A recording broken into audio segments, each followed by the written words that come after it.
안녕하세요. 김호준입니다. 지난 주말 김관진 전 국방장관에 이어 임관빈 전 국방부 정책실장도 석방됐습니다.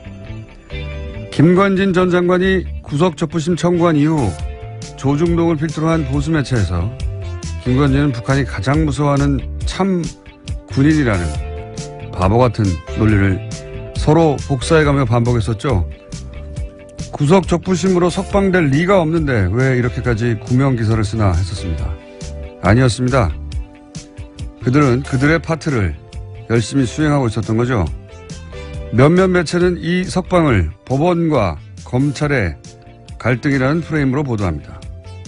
아니죠. 제발 그렇게 봐주기를 원하는 거겠죠.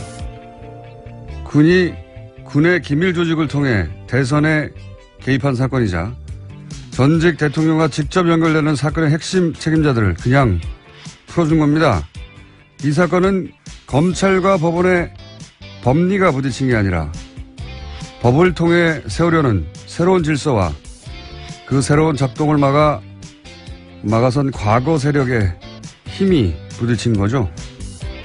역사는 이런 힘을 반동이라고 합니다. 반동의 성공은 구체제의 부활이죠. 김원준 생각이었습니다.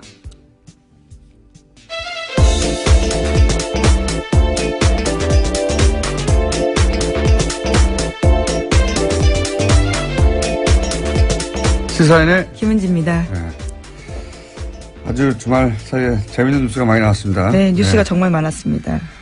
자, 임관빈 정책실장도 풀려났죠? 예, 지난 24일인데요. 김관진 전 장관과 같이 구문 댓글 부대 관련 혐의를 받고 있었습니다. 그런지 구속된 지 13일 만인데 김관진 전 장관이 구속적부심으로 석방되자 임 전 실장도 구속적부심을 청구했고요. 법원이 이를 받아들였습니다. 신광열 수석부장판사는요. 혐의는 다툴 여지가 있고 증거를 없애거나 도망갈 우려가 있다고 보기 어려워서 석방했다라고 밝혔습니다.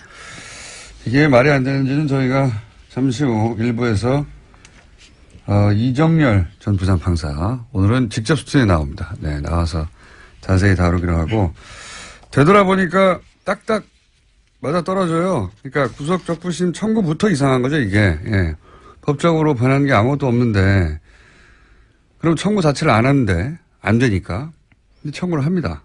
그리고 조선일보를 필두로 북한이 제일 무서워하는 참군인. 예. 제가 계속 바보 같다고 비웃었는데. 근데 조중동이 계속해요. 원래 조중동은 안 될 일은 붙들고 있지를 않아요. 왜냐하면 그러다가 진짜 안 되면 조중동 영향이 없다는 걸 인정하는 거 아니에요. 그런데도 계속 붙들고 있어서 야, 참 이상하다. 이거 컨트롤 타워가 있긴 있는 것 같은데 왜 이러나 억지스럽게.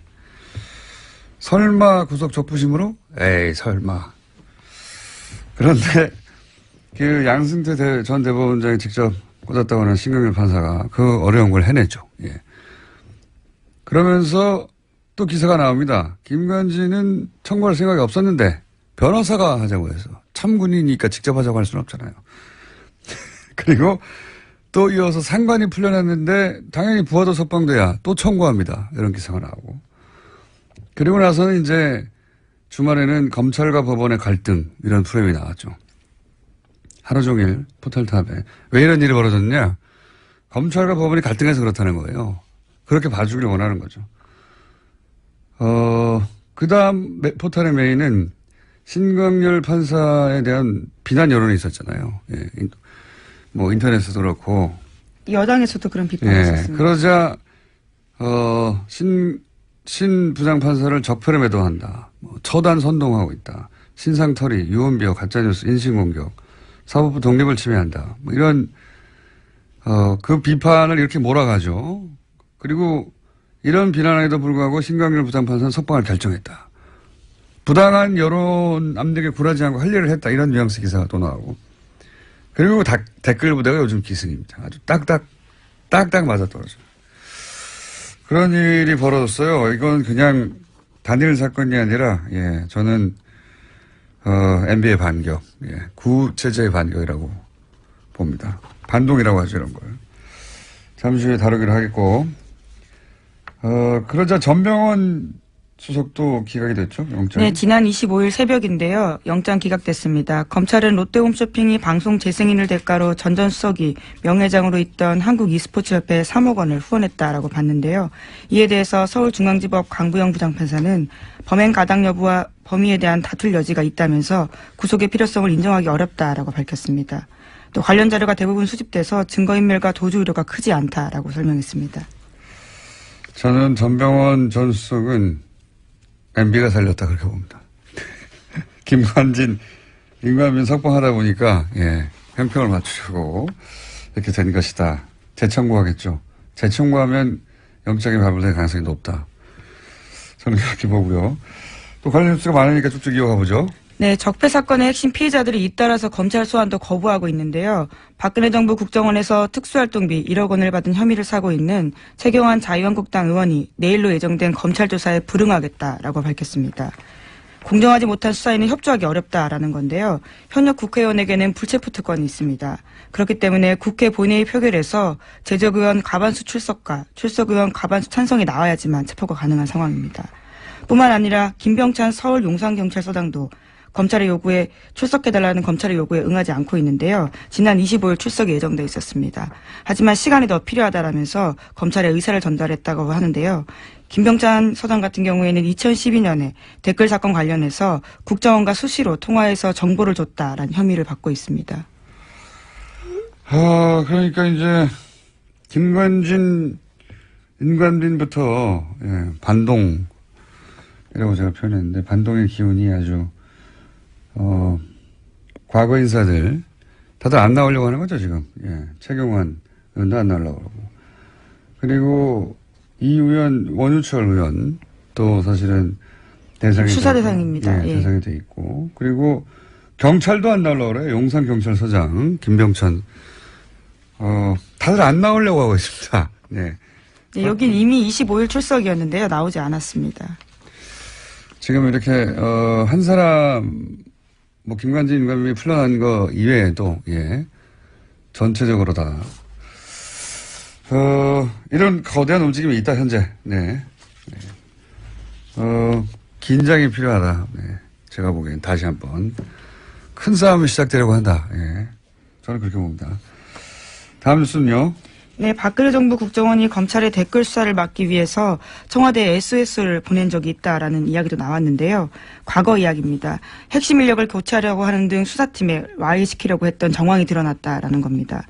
국정원이 당시 청와대에 올린 보고서를 보면 2013년 댓글 특별수사팀의 인적 구성에 심각한 문제가 있다 이렇게 내용을 보고했는데 보고서에는 특수성 검사들이 균형적인 정무 감각이 부족하다라고 평가해놨습니다. 그러면서 당시 특별수사팀장이었던 윤석열 팀장에 대해서는요. 통제가 안 되는 인사다라고 평가를 했고 또 특정 검사에 대해서는 할아버지가 전라도 출신이라서 원적이 문제가 있다.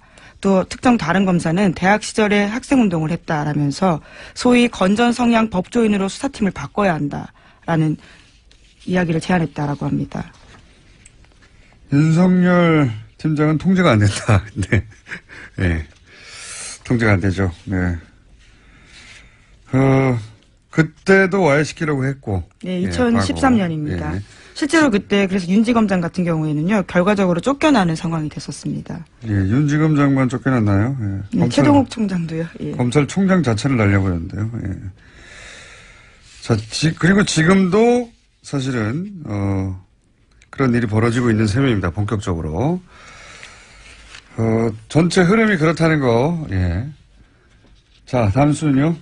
네, 국정원 업무에 불법 관여한 의혹을 받고 있는 우병우 전 수석에 대해서 검찰이 지난 24일 또다시 압수수색을 벌였습니다. 이번에는 재판을 받고 돌아가는 우 전 수석에게 영장을 제시하고 기습적으로 휴대전화 차량을 압수수색한 건데요. 이제까지 우 전 수석 같은 경우에는 제대로 압수수색하지 않았다라는 비판이 많았는데 이번에는 기습적으로 압수수색을 해서 현재 사용하고 있는 휴대전화까지 확보했다고 합니다. 현재 사용하는 휴대전화. 이렇게 하지 않으면 다 날려버리니까요. 자, 우병우 전 수석은 사실은, 엄청난 확률로, 불가능한 일들이 연속으로 벌어진 분이죠. 통신영장이라고, 원래 이제 수사 대상이 되면, 일단 기본적으로, 누구와 통화했는지부터 알아보잖아요. 예. 이거는 안 내줄 확률이 1%도 안 되는 건데 연속으로 안 내줬어요. 예. 네, 그래서 이례적이다라는 보도도 꽤 있었습니다. 그냥 이례적인 게 아니에요. 이거 일어나지 않을 일이 일어난 거예요. 우병우 전 수석과 관련해서는 아무것도 수사하지 못하게 하는, 예. 이제 하도 그러다 보니까 갑자기 들이닥쳐가지고 갖고 있는 휴대전화를 차에서 내리는데 뺏은 거죠. 압수수색한 건데 여기서 뭐가 나올지 모르겠습니다. 이제 우병우 전 수석에 대해서는 검찰도 어떻게든 해보려고 하는데 여태까지 실패해왔어요. 자, 그래서 이런 아무도 모르게 이런 영장 발부해서 아무도 모를 수는 없겠죠. 여하간 갑자기 기습적으로 닥쳤다라는 건데요. 이런 경우는 잘 없는데. 네, 이와 관련해서는 오늘 아침 한겨레 신문 보도가 있는데 이 과정에서 현직 검찰 간부가 우병우 전 수석과 추명호 전 국정원 국장의 연결고리 노릇을 했다라는 보도도 있습니다. 그러니까 내부에 일종의 프락치라고 표현하나요? 뭐 이런 사람들이 있다 보니까 검찰이 굉장히 기습적으로 압수수색했다라고 보는 건데요. 대검찰청에서는 해당 간부에 대한 감찰을 착수했습니다. 알겠습니다. 다음 뉴스는요. 뉴스가 많아요. 네, 국가정보원 댓글 수사를 방해한 의혹 등으로 참고인 검찰 수사를 받다가 숨진 변호사가 있습니다. 국정원 직원이었는데요. 정치호 변호사입니다. 이 변호사의 유족이 사망 경위에 대해서 진상규명을 요구하고 있습니다. 유족과 변호인단이 지난 24일에 기자회견을 열었는데요. 사망 경위에 관한 의혹을 제기하고 철저한 수사를 촉구했습니다. 저희도 한번 다룰 생각인데 처음에 자살 기도했다고 하는 그 장소부터가 알고 보니 자살을 할 수 없는 장소였다. 물도 얕고 그리고 워낙 차량 이동이 많고 뛰어내리면 누구나 볼 수 있고 누구나 볼 수 있다는 건 금방 구출된다는 얘기죠. 근데 수심도 얕아서 1.5m밖에 안 되고 그러니까 자살을 정말로 하려고 했던 게 아니라 본인이 어떤 상황에 처해 있는지 알리려고 했던 거죠. 예. 그런 상황이었고 특히 제가 의심되는 대목은 휴대전화 평소 3대 사용했는데 2대가 사라졌더라. 사라진 것만 해도 이상한데 유족이 알고 있는 사라진 전화번호 1대 전화했더니 누가 받았다는 거 아닙니까? 네, 처음엔 받았는데 이후에는 전원이 계속 꺼져 있었다라고 합니다. 받고 네. 이거 정 변호사 핸드폰 아니다라고 끊어버렸다는 거 아니에요. 말이 안 되는 거죠. 그러니까 사망한 이후 누군가 가져갔다는 얘기니까 누군가 가져간 사람과 사망과 연관관계 따져봐야 되고 그 외에 몇 가지 더 있습니다. 이 유가족은 이것이 단순 자살이 아니다. 타살 의혹이 있다. 이런 정황 여러 가지를 지금 주장하고 있고요. 네, 유가족들이 굉장히 저도 만나봤는데요. 아주 적극적입니다. 그래서 모든 이 루트를 따라다니면서 증거를 수집하고 있어서요. 만만치 않은 사건입니다. 알겠습니다. 자, 다음 뉴스요. 네, 더불어민주당 진선미 의원이 지난 24일에 이명박 전 대통령의 비자금 단서를 확인했다면서 검찰의 재수사를 촉구했는데요. 국회 본회의 자유 발언에서 한 이야기입니다. 2012년 내곡동 특감 수사 종료 사흘 앞두고 발견됐던 이명박 전 대통령의 아들 이시영 씨의 명의의 삼성동 힐스테이트 전세 자금에 대해서 이야기를 했습니다. 자, 이 사건도 자세히 따져봐야 되는 사건이죠. 이게 이제 당시에 내곡동 특검할 때 내곡동 땅을 살 때 현금 6억 원을 가져와서 샀다. 근데 이시영 씨는 당시 무직이고 재산도 3,600만 밖에 없었는데 6억 어디서 났냐. 아버지가 준 거 아니냐. 그럼 아버지 통장에도 변동이 없으니까 비자금이다. 이런 얘기고. 그리고 그때 그뿐만 아니라 삼성동에 거주하고 있던 힐스테이트 전세자금도 6억 4천 원이었는데 이것도 역시 본인이 낸 게 아니다. 근데 이 돈은 청와대에서 준 거다 하는 정황이 나왔죠. 청와대의 총무기획관, 거기가 이제 김백준 씨, 소위 이제 평생 이명박 전 대통령의 집사 역할을 했던 여기서 나온 건데 여기서 이제 국권이 나오죠. 네. 2006년 이후 발행이 중지되어 있다라고 하는데요. 국권. 그러니까 아주 오랫동안 묵힌 돈이다라는 거죠. 오랫동안 있던 비자금이 나왔다. 네. 요 사안도 이미 특검이 조사해서 자료가 있으니 빨리 수사해라. 예, 그 비자금 어디서 났냐. 이런 이야기고요.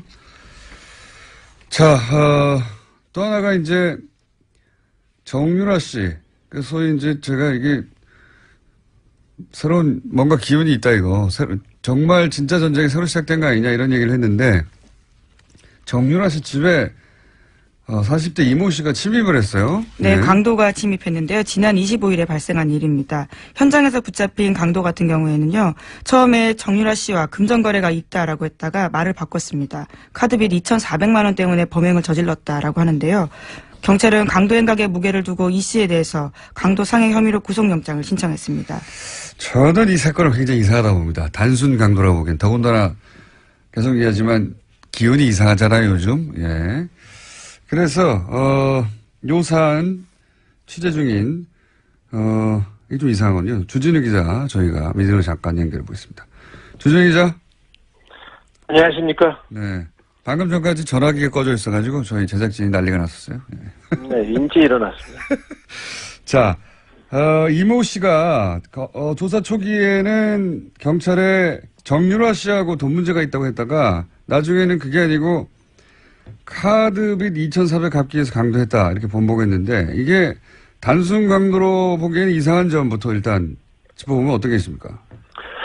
범행이 발생하자마자 이상하지 않습니까? 그런데 네. 경찰과 그리고 언론에서 일제히 우발적인 범행이라고 발표를 했고요. 그 다음에 정유라 씨하고 같이 지내던 이 씨가 크게 다쳤어요. 네. 근데 경미한 부상이라고 계속 보도가 나오는 게 좀 이상했습니다. 그리고 네. 장소와 시간이 강도 범행을 하기에는 최악입니다. 정유라 씨가 살고 있는 그 압구정 동 미띠 빌딩의 1층에는 인기 있는 베트남 음식점이 있는데요. 주말 오후 3시는 피크타임이에요. 그래서 1층에 손님이 많고요. 줄을 서거나 그리고 발레 파킹하는 아저씨들이 여럿 있습니다.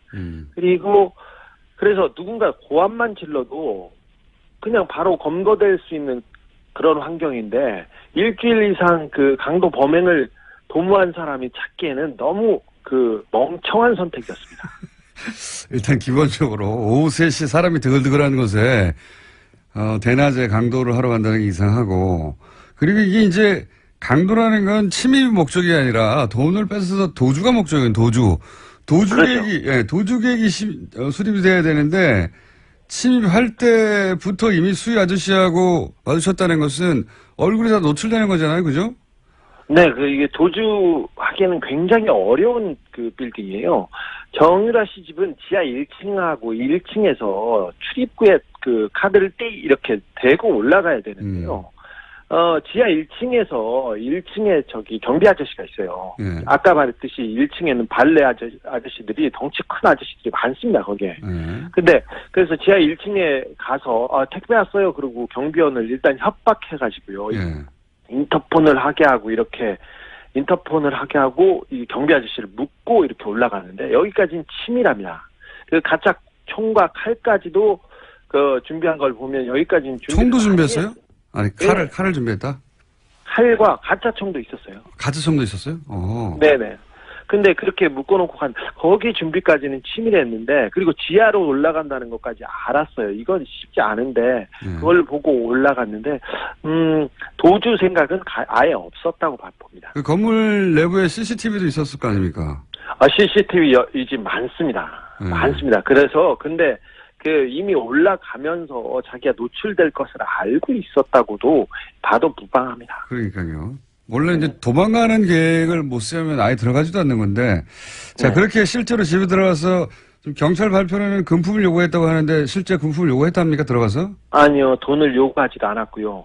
그 돈을 숨겨놨을, 최순실 씨나 정유라 씨 큰 부자이기 때문에 어디에 숨겨놨겠지, 쌓아놨겠지 했는데, 금품을 찾기 위해서 집을 뒤진 흔적도 없습니다. 뒤지지도 않았습니다, 아예. 그럼 들어가서 실제로 어떤 행동을 했습니까? 이 부분 지목되고 있지 않은데 누가 보내서 왔다고 얘기했어요, 분명히. 누가 보내서 왔다. 그리고 정유라 나와라. 할 얘기가 있다. 할 얘기가 있어서 나와라. 이런 소리를 계속 질렀다고 합니다. 그래서 아직 어떤 얘기를 했는지는 지금 취재 중입니다. 누가 보내서 왔다. 그리고 할 얘기가 있어서 왔다. 네. 그 외에 또 어떤 행동을 했습니까? 정유라 씨는 이 빌딩에 그 6층, 7층에 복층에 있는 집에 살고 있는데 6층에는 고땡땡 유모가 살고 있고요. 유모가 지내고 있고, 네. 7층에는 정유라 씨가 지내고 있어요. 원래 6층 6층에 정유라 씨가 살았어요. 예. 그리고 7층에는 정윤혜 씨와 최순실 씨 방이 있었어요. 예. 각방이었습니다, 사실. 별걸 다 알아, 각방. 예. 저 이제, 네, 거기에 어떤 사진이 걸려있고, 예. 이상한 도령 사진이 걸려있고, 그렇습니다. 그 40대 계안이 6층에 올라가서 예. 모모의 신분증을 뺐었어요. 신분증이요? 네, 신분증을 보면서 어딘가에 전화도 했습니다. 이 어디 신분증을 보잖아. 네, 이거 수사 중이니까 곧 파악이 될 겁니다. 뭐 집에 그 돈이 없으면 뭐 돈과 비슷한 카드를 뺏는다든가 분명히 뭘 다른 걸 해야 되는데 인출 시도를 신분증을 한다든가. 보고 네, 신분증을 보고 전화를 했다는 것은 좀 이상하죠. 굉장히 이상하네요, 이건. 네. 돈을 목적으로 한 침이 아닌 건 거의 분명한 것 같은데. 그리고 네. 아까 이제 마필 관리사 같이 네. 거주하고 있던 마필 관리사 이모 씨가 이제 다투다가 예. 칼에 찔렸다. 그런데 뭐 네. 경미한 부상 정도 생명에 지장이 없다. 이런 식의 보도가 있는데 사실 아닙니까? 그것도 사실 아닙니다. 그 6층에서 좀 소란이 있고 그러니까 7층에서 이제 이모 씨가 나왔어요. 예. 근데 마필 관리사 이 씨한테는 너하고는 감정이 없다. 찔리고 난 다음에도 너한테는 미안하게 생각한다. 이런 식으로 얘기를 했어요. 그리고는 너한테 볼 일 없으니까 저기 정유라 나와라. 정유라 나와라. 이렇게 계속 얘기하고 그리고 다른 거를 찾았습니다. 볼 일이 없다. 네. 다른 볼 일이 있다는 이야기네요. 네네. 돈도 아니었고 다른 볼 일이 네. 있다. 마필 관리사 생명에 지장이 없다는 보도는요.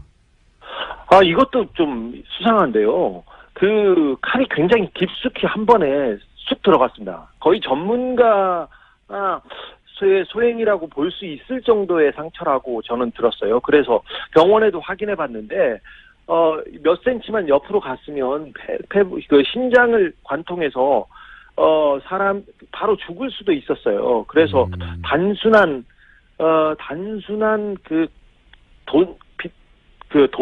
빚 때문에 벌인 범행이 분명히 아니라는 것은 분명합니다. 피가 너무 많이 나서요. 네. 그 생명에 지장을 줄 뻔했습니다. 범인이 전과가 없는 초범이었는데요. 칼을 매우 잘 쓴다는 특징이 있습니다. 그렇군요. 그럼 신고는 네, 누가 한 겁니까? 신고한 사람도 안 나왔는데. 예. 네, 사실 초범이 이렇게 칼 쓰다가 이거 쉽지 않거든요. 손 다치고 힘든데 이거 깔끔하겠습니다. 신고는요. 괴한이 소란을 피우고 이 씨하고 격투가 벌어졌지 않습니까? 그래서 정유라 씨가 아이하고 이렇게 방의 문을 잠그고 방 문을 붙들어 잡고 있으면서 전화를 했습니다. 정유라 씨가 누가 신고하는지 보도가 안 돼가지고. 그러면 정유라 씨 정도는 굉장히 중요한 직인데 경찰이 건물을 감시하고 신변보호하고 있지 않았나요? 사실 경찰 한 명이 보호하고 있었습니다. 근데 이모 씨가 이 부분도 따돌리고 들어갔습니다. 심상치 않네요. 그러면 마지막 질문인데 이게 돈도 목적이 아니고 무슨 할 말이 있어 왔다. 신분증을 뺏어서 어디론가 전화했다. 종합적으로 볼 때 따로 볼 일이 있었다고 했던 그 볼 일은 뭐라고 지금 아직 취재 중이긴 하겠지만. 네, 이거 파악 중인데 사실 박근혜 최순실 씨 주변에서는 이런 일이 많이 있습니다. 누가 죽거나 다치거나 그리고 뭐 정유라 씨, 장시호 씨가 뭐 누구 사람을 만난다던가 남자를 만나면 조폭을 보내는 경우도 특별한 일은 아니니까요. 근데 이 사건에서는 의심해볼 정황이 너무 많습니다. 특별히 정유라는 박근혜, 최순실, 이재용에게 가장 중요한 증인입니다. 특별히 박근혜와 이재용 씨의 뇌물 사건이에요. 뇌물의 실질적인 증거 있지 않습니까, 이분이. 그래서 지난 재판에서 이들에게 불리한 증인을 해가지고 이재용 부회장한테 유죄를 받는 결정적인 증거가 되기도 했으니까요. 사실 정유라 씨가 겁을 먹거나 아니면 다른 증인이 그 겁을 먹고 입을 다물라고 메시지를 보내기에는 이보다 더 좋은 상황이 없습니다. 특별히 적폐 수사 자체를 흔들어볼 목적으로 지금 뭐 세력이 규합되고 이상한 징후들이 많이 보이는데 이걸 목적으로 누구를 그 사람을 보냈을 가능성을 열어놓고 이 범행의 동기와 배후를 파헤쳐야 된다고 봅니다. 분명히 우발적인 범행은 아니었습니다. 알겠습니다. 오늘 여기까지 하겠습니다. 감사합니다. 네. 네, 시사인 주진우 기자였습니다. 저는 특히 이 보모 신분증을 뺏었다는 게 이게, 이상하네요. 왜냐면은, 신분증 봐서 뭐예요? 아무 상관이 없잖아요. 근데 그걸 강도라고 생각하면 이상한데, 그게 아니라, 거기 있는 모든 사람의 심리적 압박, 거기 같이 있던 마필 관리사, 유일한 남자였거든요. 그 사람은 칼로 찌르고, 그리고 보모는 신분증을 누구한테 신분을 불러준다고, 주민등록번호 불러준다고 생각해봐요. 보모 입장에서 굉장히 심리적 압박이거든요. 누군가 내가 여기 근무하는 걸 알고 있다. 그런 목적이 아니었을까. 그렇지 않고서는 대낮에 들어가서 신분증을 뺏어가지고 전화하고 내가 누가 보냈다 할 얘기가 있다. 이럴 리가 없죠. 그 도주의 계획이 없잖아요. 이건 기본적으로 침해 계획만 있어요. 굉장히 이상한 사건이다. 네, 저는 그렇게 봅니다. 자, 오늘 여기까지 할까요? 네, 인사드리겠습니다. 여기까지 할 거면 그냥 중간에 보낼까 그랬어요. 네. 지금까지. 네, 시사인 김은지였습니다. 감사합니다. 네, 감사합니다. 지내하는 국민 여러분, 안녕하십니까. 여러분의 귀염둥이 MB 인사 올리겠습니다. 국민 여러분, 우리나라는 지금 여러모로 위기를 맞고 있습니다. 안보는 위태롭고 경제는 어렵고 정치는 혼란하고 심지어는 법까지도 고무줄매로 왔다 갔다 하고 있습니다. 저는 전직 대통령으로서 지금 이 상황이 좀 심히 걱정되는 상황입니다. 그런 확신을 마저는 가지고 있는 겁니다. 그까지만 우리가 누굽니까? 어려울수록 강해지는 민족 아닙니까? 이럴 때일수록 아래위가 똘똘 뭉쳤어. 아래위가 손발을 맞췄어. 마음도 맞추고 말도 맞췄어. 이 위기를 극복해 나가야 됩니다. 그런 확신을 마저는 가지고 있는 것입니다. 화이팅! 화이팅입니다. 예. 여기까지야. 끝난 거야. 가자. 우리 또 맞춰봐야지. 맞추고 많아. 입도 쪽쪽 맞아야 되고. 간지나! 그래, 간지나, 그래. 아이고, 너 나온 거, 야. 그래, 간지나!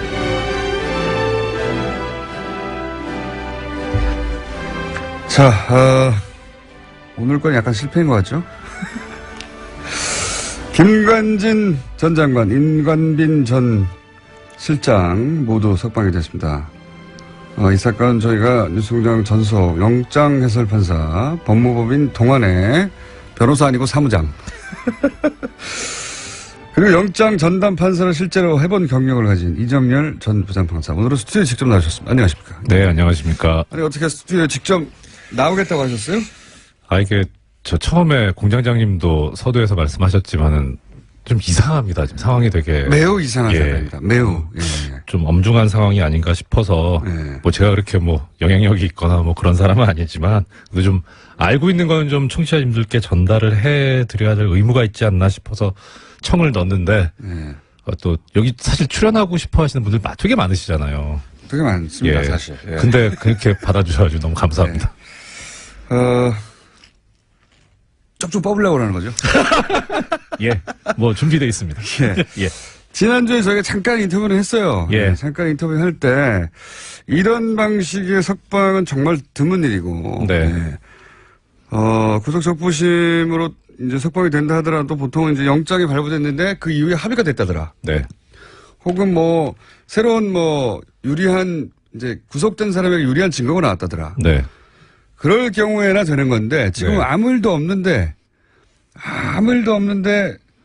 갑자기 석방이 연속으로 돼버렸어요. 그래서 네. 이게 하나도 이상한데 연속으로 된 거, 이게 진짜 법리적으로 설명을 시도할 수는 있으나, 이 정도 되면 법리 이상의 것이 있다.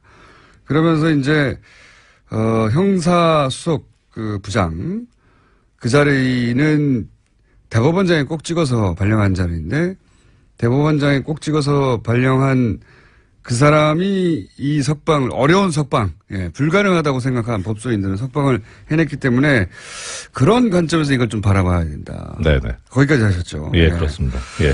그러면 이제 금요일 날 하고 또 달라진 점은 김관진 전 장관뿐만 아니라 임관진 전 실장까지도. 예, 임관빈. 네. 예, 임관빈 전 실장까지도 풀려났어요. 예.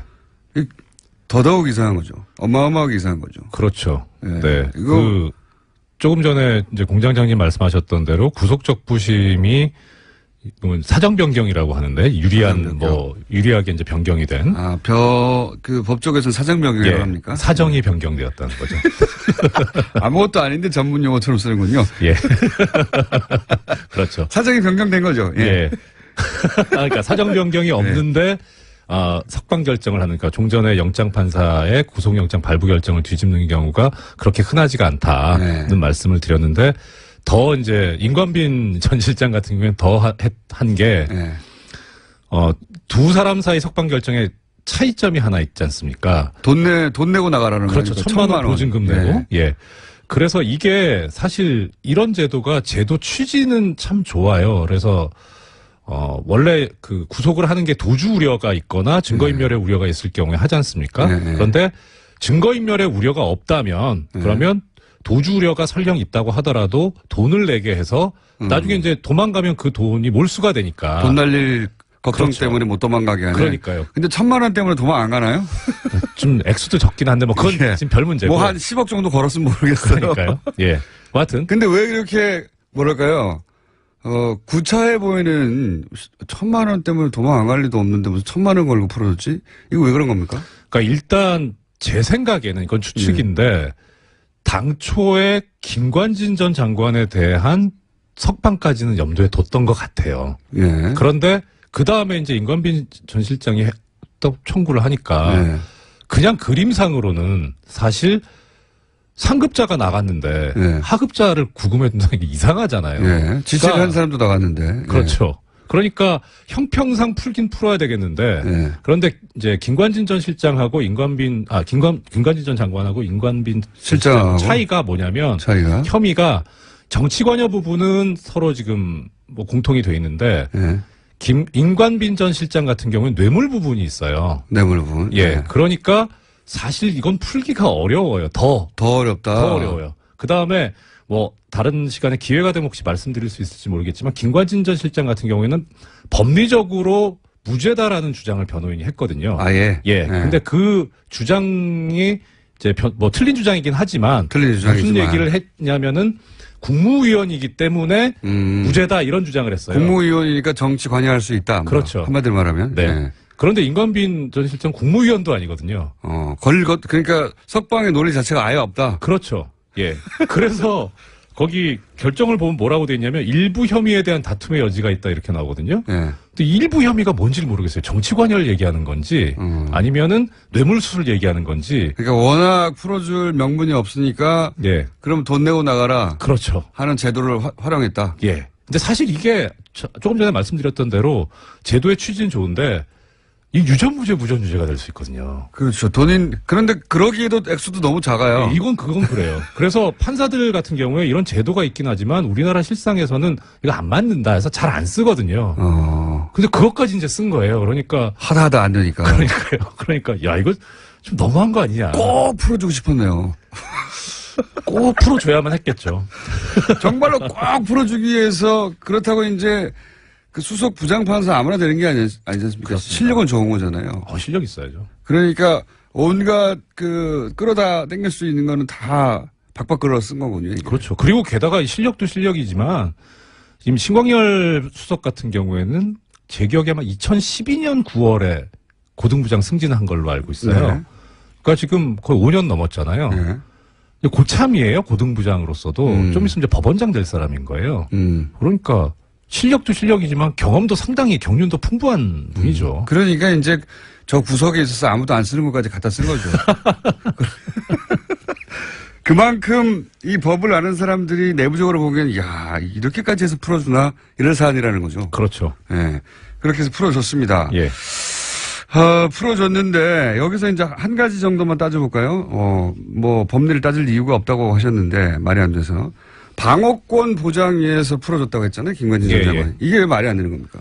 그러니까 보통 이제 방어권 보장을 위해서 석방을 하는 경우에 구속영장 청구를 기각하거나 하는 이유는 뭐냐면 일단 검찰 측에서 이러한 범죄 혐의가 있다고 구속영장을 청구를 하잖아요. 그리고 이제 자료를 제시를 하죠. 소명 자료를. 그거 보면은 당연히 이제 어느 정도 증명이 되겠죠. 그러니까 검찰이 청구를 하는 거고. 근데 거기에 대해서 피의자 측이, 그러니까 영장 청구의 대상이 된 피의자가 사실은 이게 이렇게 된 거다고 자기한테 유리한 주장을 합니다. 예. 그러면서 일부 증거를 또 제시를 해요. 예. 그럼 재판부에서 보기에 이게 변명이 말이 된다. 설득력이 있다.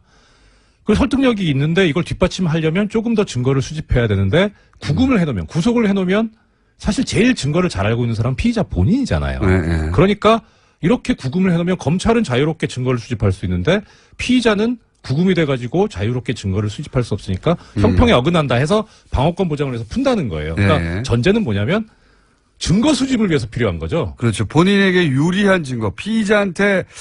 피의자가 말하는 게 말이 되는 것 같은데 피의자한테 유리한 증거를 수집하려면 자의 몸이 돼야 되니까. 그렇죠. 이런 논리죠. 네, 그렇죠. 그러니까 이거는 사실관계 문제하고 법리의 문제가 있는데 보통 이제 다툴 때 예. 혐의를 다툴 때 근데 증거의 문제니까 이건 법리의 문제가 아니고 사실관계의 문제인 예, 거죠. 예. 사실관계를 다투겠다는 거. 내가 근데- 그 돈을 줬다. 예. 그랬는데 그 준 증거가 5개쯤 있는데 한 2개밖에 못 모았고 3개 또 모아야 된다. 네. 예. 그렇죠. 뭐 그럴 때 이제 그 세 사람을 만나면서 막 그 증거를 찾아야 되니까. 그렇죠. 예. 예. 그럴 때 내가 보내주는 건데. 예, 풀어주는데. 그러니까 그러면은 이 재판부 논리대로 하면 이 사실관계에서 증거 수집에 지금 필요성이 있구나라고 이해는 할 수 있어요. 예. 근데 재미있는 게 이 김관진 전 장관의 변호인이 언론 인터뷰를 하면서 뭐라 그랬냐면 모든 증거가 다 수집돼 있다. 이런 얘기를 해요. 그 증거 인멸할 이유가 없다 이거죠. 그런 얘기인 것 같아요. 예. 다 수집돼 있는데 검찰도 예. 뭐 증거 인멸할 그 여지가 없지 않냐. 다 수집돼 있는데. 그렇죠. 예. 그래서 증거인멸 우려가 없다는 취지로 그렇게 얘기를 한 것 같은데 예. 이때의 증거는 검찰 측 증거만 있는 건 아니죠. 모든 증거 다 수집돼 있으니까 그렇죠. 본인들 증거도 다 수집됐다는 그렇죠. 얘기도 하죠. 그러니까 방어권 보장의 문제가 아니게 되는 거죠. 자승자박을 해버린 거예요. 자기들도 모든 증거가 다 모여있다고 했는데 뭘 나가서 또 증거를 모으냐. 예. 그러니까 이것을 이렇게 변호인이 주장을 하는데도 방어권 보장 얘기가 나온 거라면 이거는 둘 중에 하나잖아요. 변호인이 주장하는 거를 눈을 감아버린 거예요. 네가 그렇게 설령 얘기는 하지만 그럴 리가 없어. 밖에 또 증거 또 있을 거야. 유리한 증거. 예, 그렇거나 예. 아니면은 이 방어권 보장이라고 한 부분이 잘못 쓴 거라는 거죠. 잘못 판단한 거라는 거죠. 잘못 판단이라기보다는 쓸 게 없어서 썼겠죠. 굳이 법리적으로 따지자면. 근데 이제 법리적으로 말이 안 된다는 이 말씀하셨고, 근데 이제 법리가 무의미하다, 네. 다른 의도가 있다 이렇게 말씀하셨잖아요. 법리 말고 다른 의도가 있다라고 생각되는 정황들은 뭐 여러 가지 있으셨겠지만 예. 판사로서 그런 생각을 예. 하셨던 포인트가 있을 거 아닙니까? 이게 저는 정보 수집할 방법이 그렇게 많지 않으니까 주로 언론 기사를 참조하는데 네. 주진우 기자는 조선일보라고 말씀하셨는데 전 세계일보에서 봤어요. 어떤 기사? 세계일보에서 그 얘기 하더라고요. 저기 아까 공장장님도 처음에 말씀하셨는데 원래 김관진 전 장관은 구속적부심 신청을 할 생각이 없었는데 참군인이라서 참군인. 부하들의 책임을 다 지려고 그래서 참군인이라서 구속적부심 신청하면 이상하다라고 해서 안 하려고 했는데 변호인이 강하게 권유를 해가지고 네. 그래서 어쩔 수 없이 했다. 그게 이제 원래는 비판 여론을 이제 왜 구속정부심 신청했냐. 네. 그리고 물타기 하고 석방된 이후에도 우호 여론을 조성하고 그러니까 참군인이기 때문에 네. 안 하려고 했는데 할 수 없이 변호인이 시켜가지고 예. 했다. 네. 이렇게 이제 말아주는 기사인데. 예. 그러니까 그게 김관진 전 장관이 참군인일 수는 있겠죠. 네. 저는 잘 모르겠어요. 그거는 네. 아는 바 없고. 주진은 참치군인이라고 합니다만.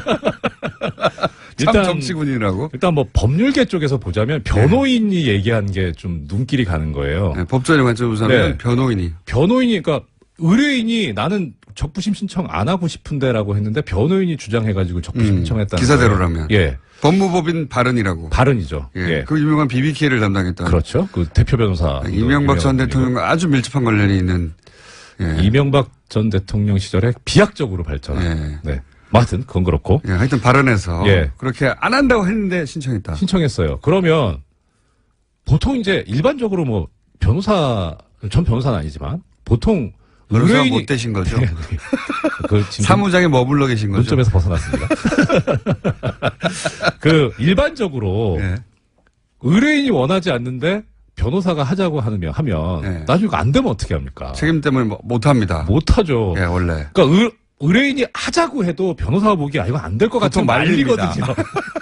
근데 그럼 안 된다고 예, 말이야. 이거 해봐야 괜히 저기 예. 역효과만 납니다. 이러고 말리는데 예. 오히려 근데 이 경우에는 희한한 게 이 구속적 부심이 보통 뭐 잘 받아들여지는 거라면 또 그럴 수도 있어요. 이거 한번 해볼 만합니다 하는데 원래도 안 받아들여져요. 안 받아들여져요. 근데 그걸 하자고 해요 변호인이. 게다가 이렇게 중요한 사건을 더더욱 안 받아주는데 그러니까 그걸 막 해요.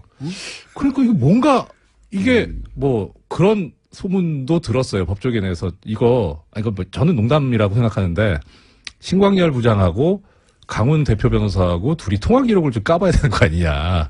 이건 좀 심하고.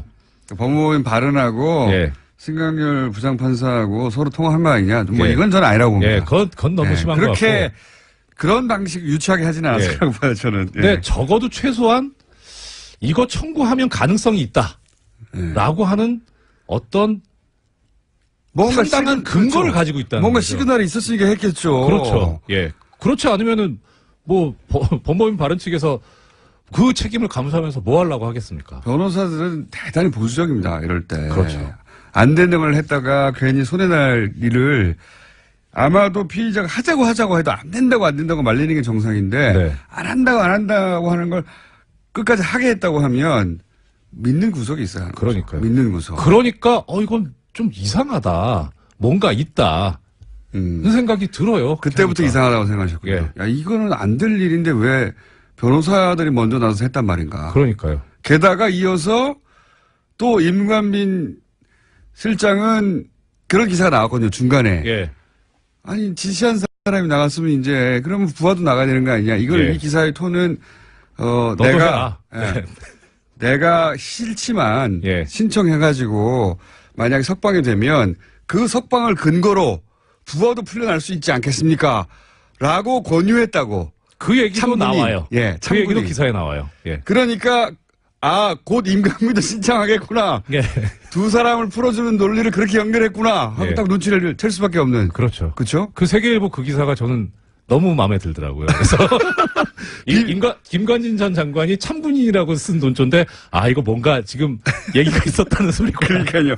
자기들끼리 다 얘기가 됐고 요거 먼저 석방하고 그다음에 부하를 석방하는 거구나. 예. 부하 석방은 너무 말이 안 되니까 돈으로. 돈 1,000만 원 내고 나는 걸로 풀어줬구나.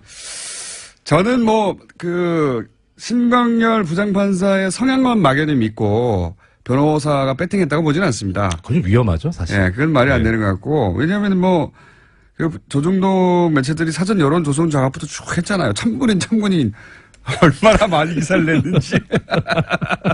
그래서 보다 큰 시나리오 아래서 이게 전체적으로 진행된 사건이 아니겠는가. 저는 이제 추정하지만 법조인이시니까. 전 조심스럽죠. 예, 법조인이시니까 어쨌든 기사에 나온 예. 변호사가 먼저 하자고 했다더라라든가 아니면 임관빈까지 하자고 하더라. 그리고 곧이어 역시 되더라. 네. 그리고 1,000만 원 내고 풀어주는 희한한 방식. 예. 이런 경우 보셨어요? 아이씨, 먹겠습니까? 이게 욕먹거든요. 저기 했다가. 법원 내에서도 욕먹을 거 아니에요. 그러니까 법에 있는 제도니까 사실 욕하기는 좀 그래요. 근데 잘 안 하니까 그런 수준이죠. 희한하다. 이런 정도죠. 판사들은 더 보수적이기 때문에 희한하네. 이런 정도. 그러면 찍어서 신광열 부장판사를 양승태 대법원장 시절에 찍어서 임명한 소위 말해서 이제 오른팔 정도 되는 사람이다. 이런 찍어서 임명했다는 확실한 겁니까? 오른팔이라는 말씀 제가 드린 말씀은 그건 아니고. 주진우 기자의 표현이긴 합니다. 찍어서라는 그건 당연히 근거가 있죠. 그러니까 이게 제가 찍어서 발령냈다라는 걸 가지고. 30초 남았습니다. 그렇습니까? 예. 최초 보도한, 비난하는 얘기를 최초 보도한 문화일보 기사에도 그렇게 나와 있어요. 2006년 2월 2일자 기사인데 거기 보면 서울중앙지방법원 형사수석 부장판사로 신광열 부장이 간다라고 그렇게 나와 있어요. 근데 인사 발령문이 그렇게 돼 있어요. 아예. 발령문이 딱 그 사람 이름을 찍어서 두리뭉실 나오는 게 아니라. 그러니까 신광열 부장만 게 아니라 다른 수석 부장들 다 그래요. 찍어서 부장판사는. 네. 법무법인 동안 사무장 이정일 전 부장판사였습니다. 네, 고맙습니다. 지난주 이 시간에 저희가 조선일보가 포항 지진 후에 우리 원전은 안전하다. 이번 지진보다 250배 큰 지진이 와도 안전하다. 이런 기사 나왔었죠. 그래서 지난주에 저희가 스튜디오에 직접 모신 분입니다. 그때 나오셔서 조선일보가 하는 논리는 경박한 논리다. 반박하신 분인데 월성 2345 원전을 직접 설계에 참여하신 원자력 안전관 미래의 대표 이정현 대표님 나오셨습니다. 안녕하십니까? 안녕하세요. 반갑습니다. 대전에 계신데 지난주에는 미리 전날 일요일날 오셔서 주무시고 오셨는데 오늘은 어떻게 오셨습니까? 걸어왔습니다. 걸어오셨다는 얘기는 예, 운송 차로 왔습니다. 차로 직접? 예. 새벽에? 예. 몇 시에 나오셨어요? 4시. 예. 4시에 대전에서 직접 운전해서 예. 올라오신 분입니다. 네. 원자력 안전과 미래는 NGO고요. 예. 기부를 받아서 활동을 해야 되는데 홈페이지도 없고 아무것도 없어가지고 어떻게 움직이시나 몰라요. 블로그 하나 만드시기로 했는데 아직도 안 만드셨죠? 예, 만드는 중입니다. 이렇게 이제 뭐랄까요. 지금 현재 원전을 움직이는 분들의 반대하는 분들은 먹고 살기 힘듭니다. 먹고 살기 힘든다. NGO 외에는 이런 일을 하는 분들이 없다. 이런 말씀 먼저 드리고 나서 그 얘기부터 한번 해볼게요. 2010년, 13년에 원전 비리가 크게 터진 적이 한 번 있지 않습니까? 엄청나게. 예. 그때 부품이 이제 기준에 못 미치는 부품을 공급했다.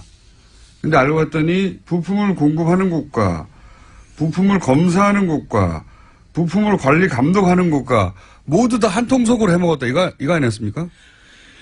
예, 모든 것이 다 한수원이 움직이는 발주처죠. 발주처의 계약 구조로 움직여지기 때문입니다. 그래서 결국 올라가 보면 돈이 결국은 다 발전 사업자 한 군데서 다 나오기 때문에. 발전 사업자라는 건 한수원. 예. 그래서 그쪽에 패권주의로 나가면 대항할 자가 아무도 없는 거죠. 아무도 없습니까? 예.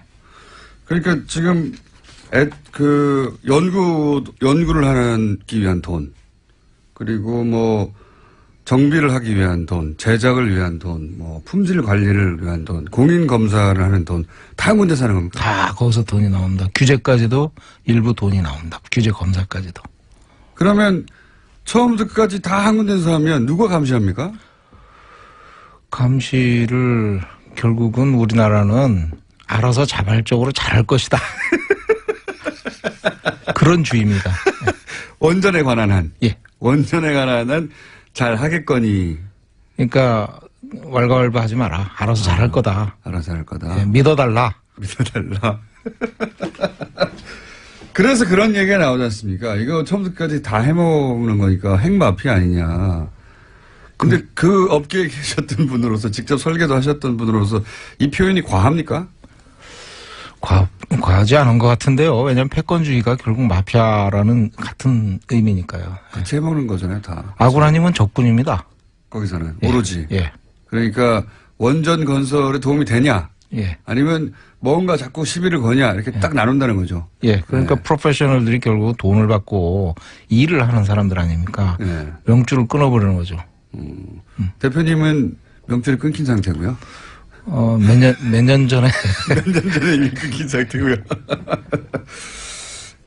그리고 또 이런 얘기도 있었지 않습니까? 2013년이면 박근혜 정부 출범 초기예요. 첫 해예요. 첫 해 이런 거대한 비리가 터졌는데 실제 이렇게 터지고 나서 별로 바뀐 게 없다. 그리고 이런 사건이 터지고 지금 말씀하신 한수원을 장악한 것은 박근혜 정권 때 인수위에 들어갔던 사람들이 다 장악해버린 거다. 맞나요? 예. 그렇고요. 그분들 거기 들어가는 배경도 사실 그 이전 정권부터 예. 계속 핵 쪽에 일부에 국한된 그런 조직에 의해서 인력이 배출되기 때문에 예. 그런 층층이 내부적인 네트워킹이 아주 강하게 있었던 거죠. 그래서 그게 내려온 겁니다. 그래서 인수위에 들어갔고 그때부터 이제 박근혜 정권 때 좀 더 강하게 이분들이 드라이브를 하게 됐죠. 예. 특히 이제 핵 원전 수출하고 나서 더 탄력을 받았던 겁니다. 그래서 지금은 이제 핵 마피아라고 그러니까 특정 대학의 특정 과에 출신 그리고 한손이라고 하는 독점 사업자 이렇게 묶여가지고 전부 다 선후부야겠네요. 핵심은. 그러니까 돈 주는 쪽과 받는 쪽이 서로 꿍꿍짝짝 잘 된 거죠. 예. 꿍꿍짝짝 다 한동석이다. 예. 다 같은 선후배고 다 같이 아는 사이고 선배가 밀어주고 땡겨주고 혹은 뭐 거기서 자리도 안 쳐주고 생산하는 곳이나 검수하는 곳이나 관리하는 곳이나 규제하는 쪽이나 규제하는 쪽에 다 한통속이고 뭐 인적 네트워크가 결국은 거기서 거기기 때문에 그럴 수밖에 없는 구조입니다. 한 군데서 다 배출하는군요. 대부분 그렇다고 봐야 됩니다. 그러니까 배출 자체도 한 군데서 하고 그들이 갈 곳도 한 군데밖에 없고 그래서 그들 사이의 네트워크로 그냥 이 거대한 사업을 다 해먹고 있다. 규제와 안전, 그 다음에 지능 여기에 인력이 다 포진돼 있습니다. 전부 다. 그러니까 형 동생 아우 뭐 이러면서 다 이렇게 돼 있는 거죠. 다 제목입니다.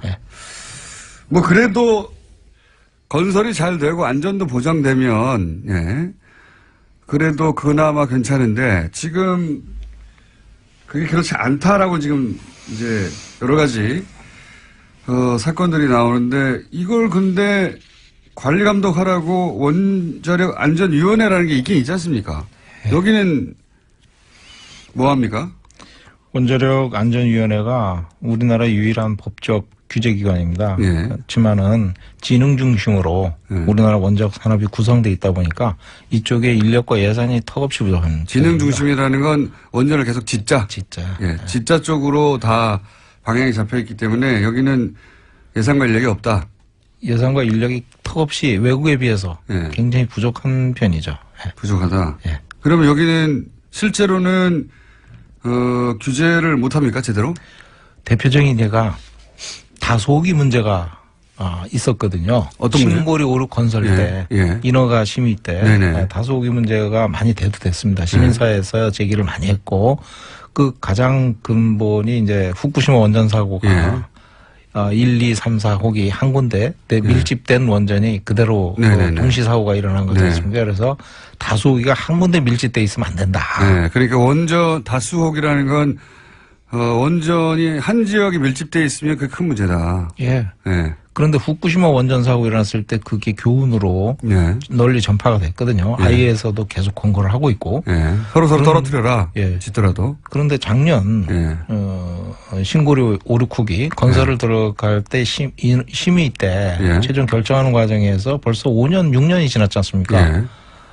이제 연구가 하겠대요. 다소호기 문제에 대해서. 승인을 해주고 난 다음에. 승인을. 그게 문제라고 했는데 일단 다소 5, 6호기라는 건 이미 1, 2, 3, 4호기가 있는데 그 해당 지역에 5, 6호를 또 진다는 거 아닙니까? 그렇죠. 그런데 이렇게 한 지역에 밀집되어 있는 건 위험하다고 계속 얘기했는데 이제 연구를 하겠다고. 그 5, 6호기 허가 해준 다음에.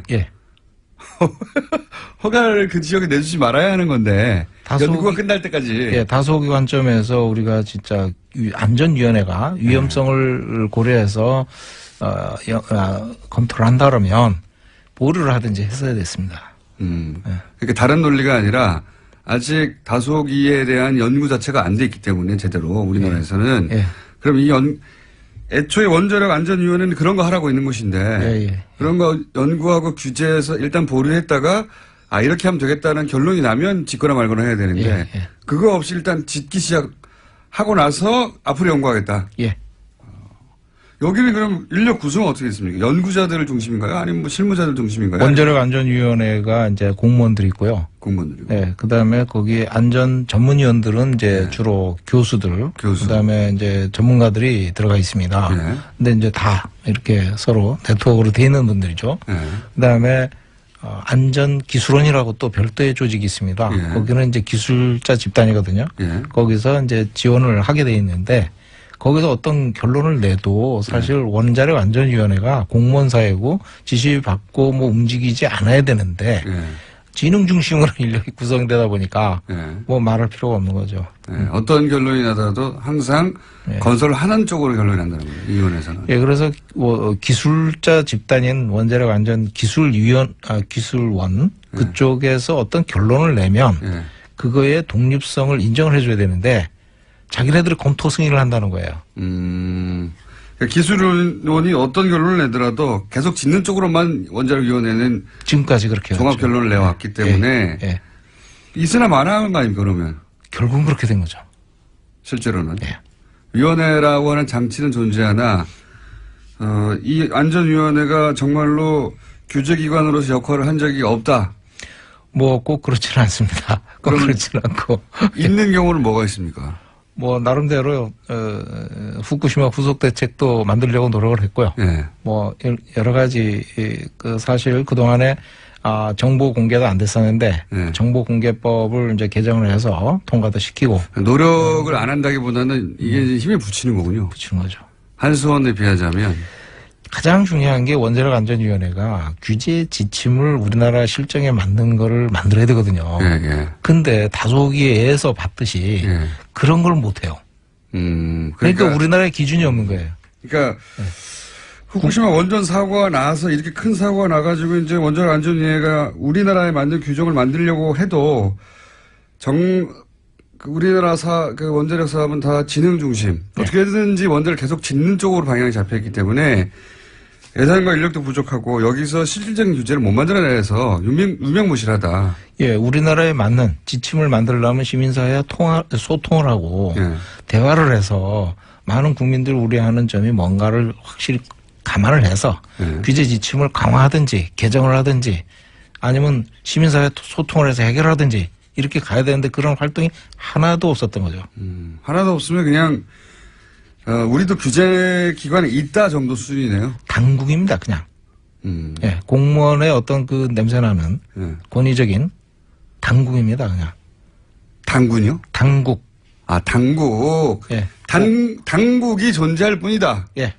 실제 통제하고 실질적으로 통제하고 관리할 수 없다 지금. 좀 권위적이죠. 권위적이죠. 실질적으로 규제를 하고 눈높이에 맞춰가지고 이렇게 대화를 하고 문제 해결을 하려고 그러는 게 아니고요. 안전의 입장도 분명하지 않고. 예. 그러면 후쿠시마 원전 사고가 난 다음에 우리가 내세운 대책이 뭡니까 실질적으로. 그때는 이제 저도 처음에는 다 무너져서 그런 줄 알았더니 무너진 게 아니라 전기가 끊겼다는 거 아닙니까? 예. 바깥에 송전로가 넘어져 버렸고 그다음에 해일이 와가지고 덮쳐서 그 비상 발전기도 꺼트려가지고 전기가 안 들어오니까 계속 열이 올라가가지고 녹아내려 버렸다 이거였는데 그런 다음에 우리나라의 대책이 나왔나요? 후쿠시마 후속 대책이라고 이제 그 뒤에 바로 예. 전문가 50명을 투입을 해서 예. 수개월 동안 조사를 한 다음에 후속 대책을 내놨죠. 예. 내놨는데 그게 이제 총 예산을 1조 1천억 투입한다고 예. 그리고 2015년까지 이명박 대통령이 임기가 끝나는 예. 그때까지 종료를 하겠다. 예. 이렇게 되어 있었죠. 애초 계획은. 그렇게 보고를 했죠. 그런데 실제로는 어떻습니까? 실제로는 아직도 진행 중입니다. 지금 2017년인데 여러 가지 이유가 있습니다. 그게. 예. 그러면 그때 무슨 차량을 구매해서 어떻게 한다 비상용 차량이었던가요? 그때 뭐였죠? 이제 어떤 강력하게 드라이브를 했었던 것 같아요. 예. 통치권자부터 해가지고 예. 이거 원전을 지금 2009년에 수출하고 2011년에 후쿠시마 원전 사고 일어나고 앞으로 100기를 수출하겠다 그랬었는데 100기. 예. 그 이후로 한 기도 없습니다만 한 기도 없죠. 근데 단 한 이제 기도 없지만 수출을 해야 되는데 후쿠시마 원전 사고가 일어나니까 수출하는데 지장이 생기잖아요. 네. 그러니까 이거 후속 대책을 1조가 넘는 돈을 투입해서 만들자 네. 이렇게 생각해가지고 거금을 투입했다. 네. 그래가지고 국민들을 안심시키려고 했는데 그거마저 이제 지금 흐지부지 되다시피. 흐지부지 됐다. 네. 원래 그렇긴 합니다만 항상. 이카타 원전이라고요. 네. 전에 이제 한 교수님을 모셔가지고 저희가 이제 일본에서 네. 모셔가지고 한번 경주에서 세미나를 한번 한 적이 있습니다. 그때 이제 말씀하시는데 본인이 사시는데 이카타 원전이 있답니다. 네. 우리나라는 1조 1천억을 투입해가지고 그중에 절반 정도 투입을 했는데 24기 원전에 24기에 24기에 5천억 정도 투자했는데 거기는 2기에 2조를 투입했답니다. 그래서 사고 이후에 안전성 보관을 위해서 신안전 기준이란 걸 또 만들어 가지고 그걸 적용을 해서 50기 원전에 대해서 죽일 거, 살릴 거 이렇게 이제 그거를 정한 거죠. 네. 그렇게 하고 보강을 시킨 겁니다. 살리려면. 그때 이카타 원전 2기에 투입한 게 2조랍니다. 지금까지. 2기에만. 예. 그래서 전 호기에 50개 원전에 한 20조 네. 정도 투입했다고 그럽니다. 그렇군요. 네. 여기 일본은 실제 강력한 규제를 할 수 있는 기관이 존재합니까? 원자력위원회처럼 우리 유명무실한 게 아니라 실제 존재해요, 일본에서는? 실제 존재하죠. 규제위원회가 있는데 그것이 좀 독립성을 부여를 했습니다. 그런데 일본 사회가 워낙 폐쇄적이라서 아마 규제위원회 자체에 맡게 되면 우리나라보다 더 폐쇄적이거든요. 그쪽. 네. 그래서 좀 위험한데 거기는 지역 지자체랑 안전협정을 맺어가지고 지자체가 재가동을 할 수 있도록 동의를 해야 이게 가동이 들어갑니다. 그래서 아직 못 들어가고 있습니다. 그렇군요. 이 현재 결국은 특정 대학의 특정과 출신들이 이 전체를 거기다 장악하고 한수원이 모든 걸 다 관리하고 있어서 사실상 한수원이 지배하는 산업 체제 하에서 어떻게 바꿉니까 이거를 그러면? 원자력계에서 이 문제점을 잘 알고 있지만 이 문제점을 제대로 얘기를 하시는 분이 많지 않습니다. 거의 없어요. 대표님 정도만 거의 유일하게 나와서 지금 아웃됩니다. 그래서 대표님은 이미 아웃 되셨으니까 하시는 거죠? 저는 이제 버린 몸이니까. 근데 이제 그럼 더욱 이런 활동을 더 제대로 하려면은 사실은 인력도 필요하고 비용도 필요한데 지금까지는 어떻게 하셨어요? 지금까지는 제가 이제 독일의 안전 회사인데 벤처기업을 사실 운영하다가 그 독일의 회사로 M&A 돼가지고 그걸 넘겼습니다. 그래서 이제 뭐 거기서 조금 나온 것도 있고. 개인 돈으로 하시는 거예요, 그냥? 좀 그런 형편이. 그러니까 이 원자력 업계로부터 뭔가 기대서 거기서 나온 수익으로 일을 할 생각은 아예 접어야 되는 거군요. 지금 결국은 이제 한수원 돈은 받지 말아야 되는 게 그렇죠. 원칙이죠. 그런데 맞습니다. 이제 돈이 거기서 다 나오니까 저희도 이제 어떨 때는 엄청나게 한미 원전 안전성 검증단 활동을 할 때 결국 주민들이 드라이브를 해가지고 이걸 일을 하고 저희를 선정을 했어요. 그러니까 원전이 있는 지역에서 검사를 맡겨야 되는데 그런 기관이 없으니까. 왜냐면 다 한수원 아래로 다 있으니까. 그렇죠. 완전히 독립구조인 것을 찾다 보니까 이제 원자력 안전과 미래 여기 이제 실무에 참여했던 전문가들이 있으니까 의뢰가 일로 왔군요. 지자체로부터. 그래서 지자체라기보다도 완전히 한미도 원전 그쪽은 주민들이 주도를 합니다. 그래서 그분들 지자체가 아니라 그냥 그 시민들이 주민들이 불안한데 독립적으로 판단해 줄 것이 없다. 저 담 넘어 뭐가 벌어지는지 모르니까 들어가서 보자. 근데 전문가가 없잖아요. 다 한수원 밑에 있으니까. 그래서 저한테 연락이 와가지고. 한수원 밑에 없는 곳은 여기밖에 없으니까 원자력. 아니 이렇게 중요한 곳이 어떻게 블로거도 없어요. 홈페이지도 없고. 그래서 들어가서 그 현장에 1호기부터 6호까지 오버올 때 해결료 재장전 기간이 있습니다. 한 1-2개월 되는데 그때 들어가서 싹 봤는데 저희들이 요구한 개선 요구사항이 700여 건이 넘고요. 그거를 한수원이 다 수용하겠다 이렇게 됐고 지금 개선을 하고 있는데 어떻게 하고 있는지 모르겠습니다. 끝났으니까. 그러니까 원전이 있는 곳의 주민들이 내가 정말 안전한 원전 환경에서 살고 있는 건가, 안전성이 보장되는 건가 확인할 방법이 독립적인 기관으로부터 확인할 방법이 전문가들로 구성된 없어서 원자력 안전과 미래 같은 곳에서 의뢰한 케이스가 한 번 있었군요. 이걸 근데 다른 지역의 주민들도 계속 의뢰해서 이런 일을 해야 되겠네요. 지역마다 참 다양하더라고요. 민심들이. 근데 이쪽은 이제 그렇게 해서 저희들 들어가서 봤는데 결국은 이제 돈은 또 한수원에서 나오잖아요. 결국은. 결국은. 물론 이제 저희들을 지정한 건 주민이지만. 주민이 지정하고 지급할 것은 한수원이고. 그래서. 한수원 주기 싫었겠네요. 되게 힘들었습니다. 6개월 뒤에 돈 받았습니다. 6개월 뒤에. 그 최초 아닙니까? 지금 한수원 정책과 정반대 혹은 뭐 한수원에 태클을 거는 기관이 한수원으로부터 돈을 받은 건 최초 아니에요 혹시? 완전히 독립적인 입장에서 보자 그랬죠. 네. 그 독립적인 뭐 반대라기보다는요. 완전히 독립적인 입장에서 보자. 네. 저희 안원구 청장님이라고 계십니다. 예. 뭔가 그분과 비슷한 신세 같기도 하고요. 자, 그런 분들이 저희 방송에 잘 나오세요. 예. 자, 오늘 여기까지 해야 되겠는데, 일단 블로그라도 만드셔야 저희가 소개라도 하죠. 예, 명심하겠습니다. 지난주에도 말씀드렸는데, 아이템 블로그도 안 만드셨어요. 자, 오늘 여기까지 하겠고요. 저희는 반론 기회가 항상 열려 있습니다. 네. 한수원 인터뷰도 받으니까, 예. 반론 기회가 열려 있다는 이야기는 대표님한테 하는 얘기 아닙니다. 저 청취자한테 하는 얘기고요. 이 방송을 듣고 열받을 분들 있잖아요. 예. 그분들에게 드리는 말씀이고요. 오늘 여기까지 하고요. 벌써 끝났습니다. 20분이. 예. 별말 안 하신 것 같은데 벌써 끝났고요.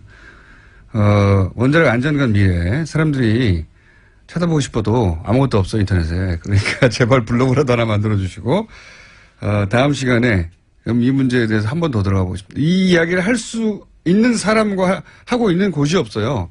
예. 실제 원전 설계를 직접 참여한 사람들이 얼마나 있겠습니까? 예. 그분들 중에 한수원의 영향력으로부터 벗어난 사람도 얼마나 있겠습니까? 없어서 저희가 계속 모시는 겁니다. 자, 오늘 여기까지 하고 다음에 꼭 블로그 만들어주세요. 예. 지금까지 원자력 안전과 미래 이정윤 대표였습니다. 감사합니다. 감사합니다. 예. 불친절한 AS. 뮤지컬 배우인데요. 갑자기 생각이 났습니다. 유럽에서 건너온 뮤지컬을 다스 뮤지컬이라고 합니다.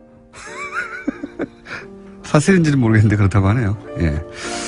그리고 와타시와 겐키 다스.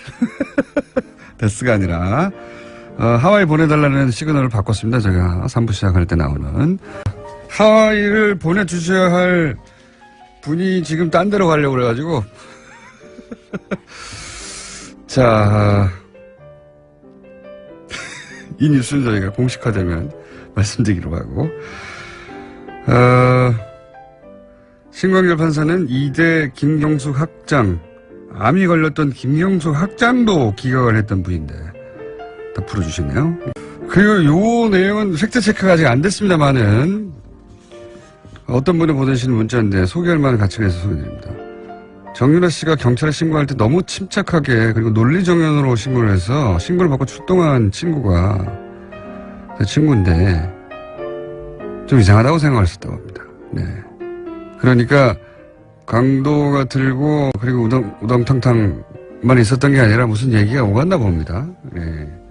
주준 기자도 단순 강도 사고가 아닌 것 같다고 했는데. 자, 그리고 오늘 방금 전에 나오신 이정현 대표님 원전, 네. 안원구 전 국세청장님 초창기 방송이 갑자기 생각나네요. 목소리도 비슷하고 약간 심심한 것이. 이분도 천둥번개가 필요한 것 같습니다. 원전계 안원구시네요. 이런 느낌을 받으신 분들이 많나 봅니다. 예, 저도 그런 느낌을 받았는데 문자도 꽤 많이 왔습니다. 왠지 이 이정현 대표님 자주 나오실 것 같지 않습니까? 자, 진행해서 여기까지 하겠습니다. 정치인 해외 순방이 많죠. 네, 동행한 기자나 본인 입으로 방문 성과가 전해지는데요. 뉴스공장에서는 앞으로 이 해외발 순방 뉴스 팩트 체크를 해보려고 합니다. 네. 오늘은 첫 번째 순서로 지난 트럼프 대통령 방한 직전에 독일과 이스라엘을 방문해서 아이언돔의 배치 필요성과 수도권 3중 방어 필요하다는 주장을 했던 안철수 대표. 이 안철수 대표의 독일 방문 때 아이언돔의 필요성, 수도권 3중 방어에 대한 논의를 했던 상대방이 있습니다. 독일의 안보 전문가 헤센 평화갈등연구소의 한스 요하임 슈미트 박사 직접 연결해 보겠습니다. 안녕하세요. Good morning. 안녕하세요. 먼저 이 헤센 평화갈등연구소는 어떤 것이고 본인은 어떤 연구를 하고 있는지 설명 좀 부탁드립니다. Well, our 네, institute 설명을 해드리자면 저희 연구소는 독일 및 또 유럽에서 가장 큰 평화 갈등 연구소로서 지금 현재 80여 명의 직원들을 운영을 하고 있습니다. 그리고 한 50명에서 60명 정도의 과학자가 같이 저희와 함께 프로젝트를 하고 있고 6개 연구 부서가 있습니다. 저는 그 중에서도 굉장히 큰 국제 안보 부서에서 종사하고 있고요. 저는 전문가로서 이제 전체 국제적인 그런 무력과 관련해서 그리고 EU 내에서의 군 통제와 관련해서 연구를 하고 있고 또 한반도의 이런 비핵화와 또 핵 관련해서 연구를 하고 있습니다.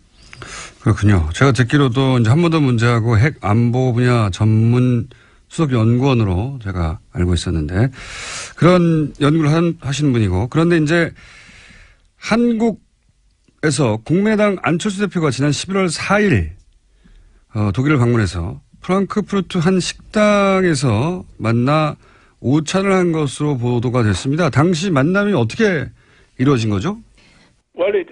네, 그때 당시 안철수 대표의 요청이 있었기 때문에 만나게 된 것입니다. 그래서 프랑크푸르트에서 한국 정부와 또 프랑크푸르트 내에 있는 이 영사관 쪽을 통해서 저희가 만나게 되었고요.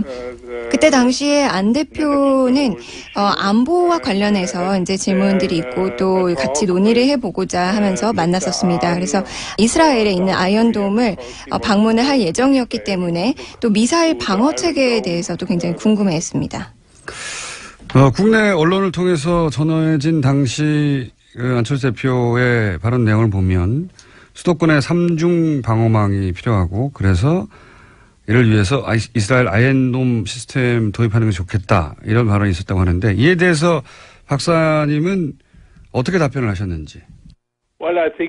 네, 아이언돔 같은 경우에는 제가 봤을 때는 서울이나 또는 인근 지역의 인구들을 보호할 수는 없을 거라고 생각을 합니다.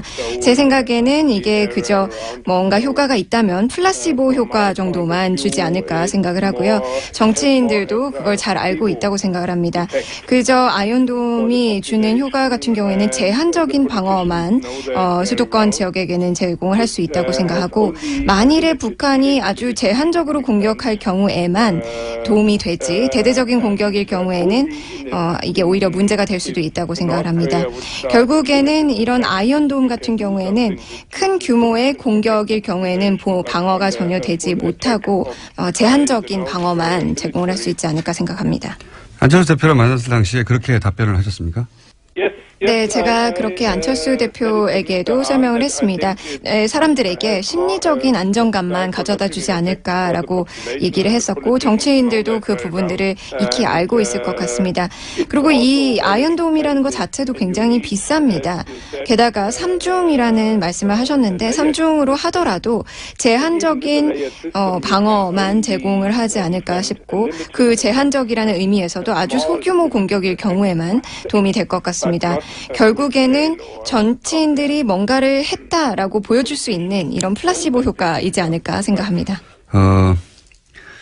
보도되기로는 전술핵에 대한 이야기도 나눈 것으로 안철수 대표가 보도됐습니다.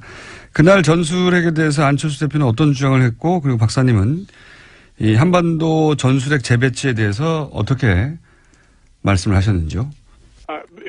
네, 그때 당시 안철수 대표가 그 듀얼키 제재에 대해서도 물어봤었습니다. 그래서 유럽 내에서의 일부 나토 회원국들이 미국의 전술핵을 이제 듀얼키 시스템으로 설치를 하고 있기 때문에 그런 내용을 논의를 했었고요. 그 전술핵 재배치와 관련해서는 직접적으로 북한이 한국에 대해서 핵 위협을 하지 않는 한 저는 대한민국에는 딱히 필요하지 않다는 의견입니다. 트럼프 대통령의 현재 그 핵 보유 또는 핵 무기에 대한 전반적인 그 정책에 대해서도 저희가 같이 얘기를 했었습니다. 그래서 미국 측에서 지금 확대 억제에 대해서 논의를 하고 있고 이것을 지금 검토하는 것으로 제가 알고 있기 때문에 이런 부분들이 미국이 어떻게 결정을 하느냐에 따라서 한국이나 일본에도 영향을 미칠 수 있기 때문에 그 이후에 논의가 돼야 되지 않을까 생각합니다. 하지만 그 전까지 지금 현 상황으로서는 전술핵 재배치가 한국에는 딱히 필요하지 않지 않나라고 제가 안철수 대표에게 얘기를 했었습니다. 알겠습니다. 그런데 이제 이런 이야기를 나누신 후에 한국 언론의 안철수 대표와 박사님의 미팅에 대한 보도가 있었는데 이 내용을 박사님이 이제 한국 언론에 보도된 내용을 직접 확인을 하시고 문제가 있다라고 보도 내용이 말씀하신 걸로 알고 있습니다. 어떤 문제가 있었습니까? 사실 그때 그렇게 제가 생각을 했었던 이유가 언론에서는 좀 안 대표의 시각에서 더 초점을 맞춰서 보도가 됐었던 것 같습니다. 그리고 저와 같이 대화하던 당시에 논의가 되지 않았던 내용도 같이 기사가 났었기 때문에 그 부분에 대해서 제가 조금 놀랐던 부분이 있었습니다. 그때 함께 참석했었던 영사관 쪽 분도 사실 통역사가 그 자리에 함께 배석을 했었고 제 얘기와 또 안 대표의 이야기를 같이 통역을 했었는데 그 분 또한 좀 놀랐던 부분이 있었습니다. 박사님이 안철수 대표의 의견에 반대하거나 예를 들어서 아이언돔은 크게 도움이 되지 않는다라고 하는 내용들이나 이런 거는 가지고 안철수 대표의 주장만 담기고 또 안철수 대표가 하지 않았던 대화 중에 하지 않았던 말들도 기사에 실리고 그래서 기사가 이게 정확하지 않다 해서 불쾌하셨다 이런 취지인가요? 네, 맞습니다. 사실 아이언돔 자체를 완전히 반대를 하기보다는 제가 분명히 수도권 지역을 보호하는 데에는 이게 충분치 않다. 그리고 내 시각에서는 돈이 너무 많이 들고 또 그 돈에 비해서 아주 제한적인 방어 체계만 제공을 할 수밖에 없기 때문에 이것은 맞지 않다라고 얘기를 했었는데요. 그리고 분명히 심리적인 부분만 충족시켜 줄 것이라고 얘기를 했었고 안 대표도 그 부분을 알고 있었습니다. 약간의 일방적인 내용만 담기고 또 저희가 같이 논의하지 않았던 부분도 기사에 실렸다는 점이 좀 실망스러웠습니다. 전문가시니까 한두 가지 질문만 더 드리겠습니다. 한국 정부에서는 계속해서 이제 대화를 통한 북핵 문제 해결을 주장하는데 이게 유효한 효과적인 대북 전략이 될 수 있다고 보십니까? 유럽에서는? 네, 사실 제가 생각을 했을 때는 지금 현재 문재인 대통령께서 그리고 그 행정부 쪽에서도 뭔가 대화를 재개하고자 노력을 많이 하고 있는 것 같습니다. 하지만 지금 미국과 북한과의 긴장감이 점점 더 고조되는 상황에서 상황 자체가 좀 어려운 것 같습니다.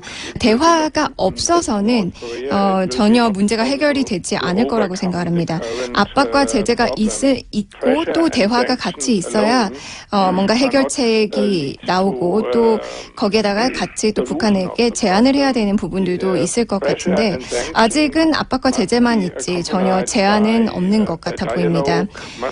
문재인 정권이 대화도 필요하다라고 얘기를 하는 거에 대해서는 충분히 옳다고 생각을 합니다.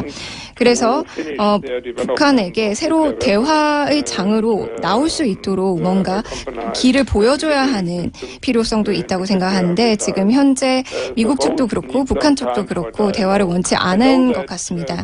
한 가지 좀 희망적인 사실은 동계올림픽 때 2018 평창 동계올림픽 때 뭔가 새로운 대화를 재개할 수 있는 걸 만들 수 있지 않을까 생각합니다. 북한 측에서는 패럴림픽에는 참가를 하겠지만 올림픽 때는 참가하지 않겠다는 입장을 고수하고 있지만 만약에 동계올림픽 때에도 참가를 할 수 있다면 새로운 대화의 장을 열 수 있지 않을까 생각을 하고 또 대화 없이는 이러한 북한의 핵무기 이슈들을 관리할 수 없을 거라고 생각합니다.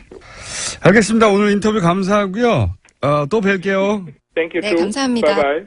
지금까지 독일 헤센 평화갈등연구소의 슈미트 박사였습니다. 그리고 통역에는 동시 통역사 조주연 씨였습니다. 감사합니다. 자, 인문결 연구소 임상훈 소장님 나와 계십니다. 안녕하십니까? 네, 안녕하십니까? 갑자기 이 코너가 뭐냐? 예. 정치인들 해외 순방이 많잖아요? 예. 그리고 이제 그 해외 순방을 언론 플레이로 쓰는 사람들이 많아요. 그래서 저희가 앞으로, 정치인들이 만났다고 하는 사람들을 직접 연락해가지고, 인터뷰를 해볼까 싶어서, 지지난주부터 저희가 글로벌 팩트체크에 들어갔습니다. 그래서 네. 이제 쭉 최근에 이제 뭐 미국 가서 누구 만났다, 또 어디 뭐 유럽 가서 누구 만났다 하는 아무도 팩트체크 안 하잖아요. 네. 저희는 하려고요. 그래서 쭉 메일을 보냈는데 그중에서 가장 먼저 가장 적극적으로 답장이 온 분이 이분이에요. 요지는 본인이 인터뷰한 취지와 다르게 한국 기사가 나왔더라. 네. 아마 이 연구소 혹은 동료 중에 한국인들이 있나 봐요. 그래서 당연히 인터뷰를 했으니까 한국 기사들 쭉 모아서 봤을 거 아닙니까? 나 이렇게 말 안 했는데, 혹은 뭐 내가 한 말은 왜 빠졌지? 혹은 안철수 대표는 이런 말 안 했는데, 이렇게 자기가 보기에는 기사가 너무 이상하게 나가지고 화가 나가지고 네. 저희한테 뭐 한국 언론과 다시는 인터뷰 안 한다고. 그래서 제가 뉴스 공장을 주변에 물어봐라 한국인들에게 그랬더니 거기는 할만하다. 답이 왔어요. 인터뷰 빨리 하자. 그래서 인터뷰 이루어졌고 첫 순서였습니다. 이분은 말은 길게 했는데 요지는 그겁니다. 내가 인터뷰한 것과 다르게 나갔다. 하지 않은 말. 내가 한 말은 빠지고 안철수 대표는 안 한 말이 들어갔더라. 이런 요지죠. 예. 그러니까 아이언돔이 우리나라에서 쓸모없다 거의. 네. 이런 얘기를 했는데 뭐 이 안에 보니까 좀 몇 가지 좀 그 포인트가 있는 것 같아요. 잠깐만요. 네. 앞으로 임상훈 소장님이 글로벌 팩트 체커 센터의 소장님을 가끔씩 하실 겁니다, 이제. 그래서 이 순서를 여기다 넣었어요. 예. 예. 말씀을 드리자면은 그러니까 네. 두 가지 정도 일단 뽑을 수 있을 것 같은데 일단 첫 번째는 그 미디어 관련 그러니까 우리나라의 언론에서 외국에서 보도되는 그러니까 외신 보도와 관련해서 그 자세 그다음에 어떤 그 좀 팩트 체크 말씀하셨습니다마는 사실 따지고 보면은 그 외신 혹은 그 외국 전문가들과의 인터뷰 정치인들의 인터뷰 관련해서 팩트 체크의 원조가 사실은 공장장이셨죠. 맞아요. 아마 그 아주 젊으신 분들은 기억을 못 하실지도 모르는데 과거에 김대중 대통령이 당선이 됐을 때 그 직후에 미국의 언론에서 이러이러한 보도가 나왔다라고 우리나라 이제 모 언론에서 모 언론의 조선일보요. 조선일보에서 보도를 한 것을 그 당시만 해도 사실 외신을 접하기가 우리가 어려웠었죠. 맞습니다. 인터넷이 이제 초창기였으니까. 그래서 외신 보도가 나오면 그런가 보다. 당연히 이런가 보다 했는데. 믿었던 당시였는데 딴지일보에서 정말 그러고 들어가 봤더니 전혀 사실과 다른 그런 내용으로 이제 한국에서 보도가 돼서 그거를 크게 한번 비판을 했던 그 기사를. 그러니까 조선일보가 외신에 나온 걸 왜곡을 했죠. 그렇죠. 왜곡을 한 거를 새로운 영문법 어떤 말도 안 되는 영문법이라고 제가. 그게 원조라고 할 수가 있는데 20몇 년 만에 이제 다시 해보는 겁니다. 완전히. 이제는 그 외신의 보도를 이렇게 왜곡할 수 있는 그런 시대는 아니죠.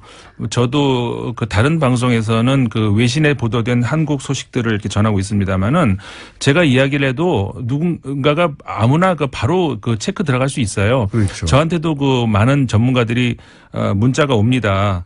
그거 어느 기사냐. 그럼 제가 저 사이트를 알려드려요. 그럼 들어가서 확인할 수 있거든요. 그렇죠. 그러시기 때문에. 근데 이제 특히 정치인들의 이런 인터뷰나 주장들은 팩트체크를 안 해요. 이게 어려운 이유가 그러니까 지금 같은 경우도 안철수 대표 같은 경우에 이제 그 전문가하고 이번에도 그 슈미트 박사하고 독일 연구소의 이제 박사님 하고 이제 인터뷰를 했다 이거예요. 그렇게 되면은 이제 그 일단 공개된 어떤 그 인터뷰도 있을 거고 그다음에 이번의 경우도 비공개 장소로 들어가서 이제 두 분이 이제 토론하는 이런 거를 통역사하고 들어가 있을 텐데 그러면은 우리나라 언론에서는 들어갈 수가 없는 거 아니에요? 그러니까 결국은 그 해당 그 당에서 주는 보도 자료. 이번에는 그런 케이스라기보다는 같은 자리에서 했던 이야기인데 다르게 나갔다는 거예요. 요지는. 요지는 그거고. 요지는 그 기자도 따라갔는데. 기자도 따라갔어요? 기자도 따라갔는데 충분히 전달되지 않았거나 취지와 다르게 갔거나 하지 않은 말. 본인이 한 말은 빠지고 상대방이 안 한 말은 들어가고. 그러니까 보도 자료만 나온 게 아니라 실제 기자도 갔는데도 그렇다. 그건 더 심각한 문제죠. 더 심각한 문제죠. 그래서 이제 설마 이 한스 요햄 슈미트 독일 헤센 평화 갈등 연구소의 박사를 인터뷰하라. 저희는 합니다.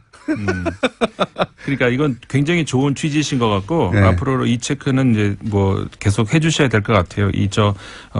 정치인들이 외국에서 누군가와 인터뷰를 했다. 그 내용이 보도가 될 때 과연 그렇게 됐는가? 이거는 체크가 돼야 될 것 같다는 생각이 듭니다. 국내 최초의 글로벌 팩트 체크 연구소가 또 하나 열리고 인문결도 제대로 잘 안 되고 있는데 거기 소장까지 맡으신. 잘 돼요. 왜 그러세요? 그리고 이제 그래서 정치인들 해외 나가가지고 가끔씩 나갔다 와서 뭐라고 하잖아요.